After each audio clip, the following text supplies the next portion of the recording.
sahabat UT, perkenalkan nama saya Riantina Elpita dengan NIM 856492381. Saya akan menyelesaikan tugas 2 Filsafat Ilmu UPBJJ Pekanbaru, Pokjar, Lubuk Batu Jaya. Yang ke-1, bagaimana filsafat ilmu mengawasi dan mempertanyakan eksistensi, keilmiahan, serta nilai-nilai dalam ilmu pendidikan.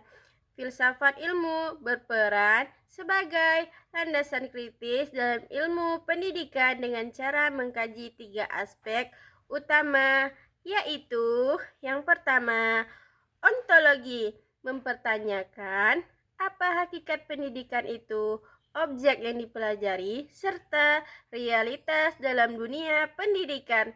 Yang kedua, epistemologi, mengkaji bagaimana pengetahuan pendidikan diperoleh, metode yang digunakan, serta keberanian ilmiahnya.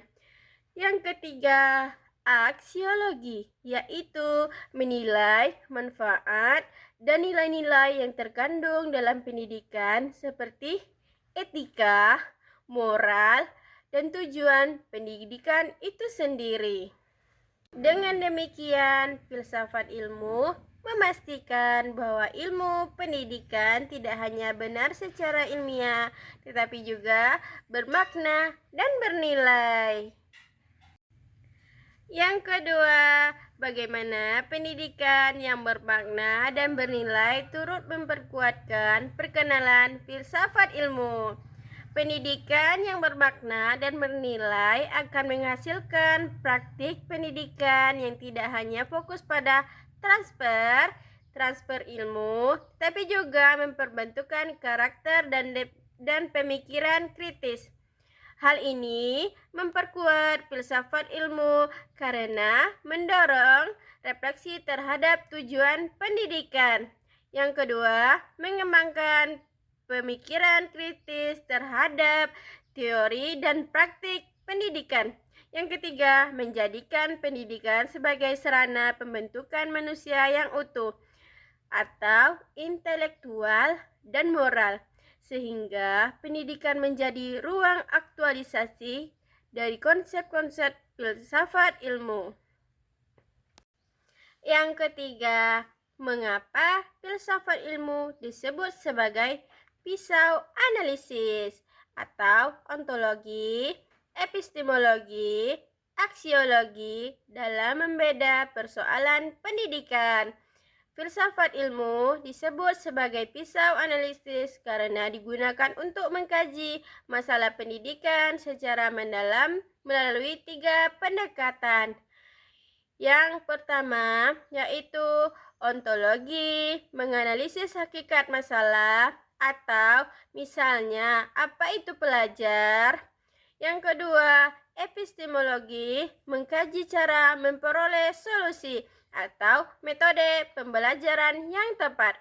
Yang ketiga, aksiologi, menilai dampak dan nilai dari solusi tersebut atau apakah bermanfaat dan etis. Dengan demikian, ketiga aspek ini, masalah pendidikan dapat dipahami secara menyeluruh dan tidak dangkal.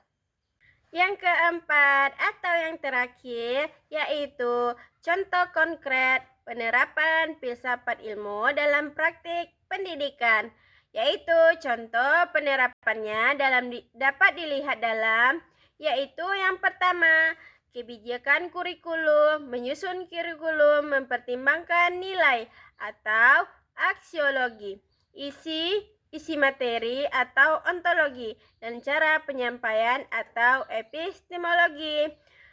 Yang kedua, proses pembelajaran, guru memilih metode pembelajaran aktif karena diyakini lebih efektif secara epistemologi dan bernilai perkembangan siswa. Yang ketiga, penilaian pendidikan.